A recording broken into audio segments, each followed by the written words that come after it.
पुढची बातमी आपण बघूयात। बीड मध्ये पंकजा मुंडे 7408 मतांनी आघाडीवर आहे, तर शरद पवार गटाचे बजरंग सोनवणे हे पिछाडीवर आहेत।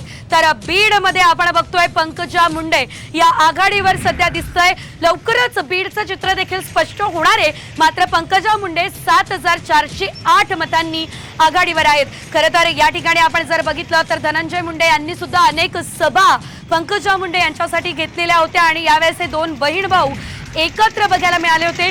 त्याचाच कुठेतरी फायदा पंकजा मुंडे यांना झाला असल्याचंही बोललं जातंय, कारण या ठिकाणी पंकजा मुंडे या आघाडीवर दिसतायत।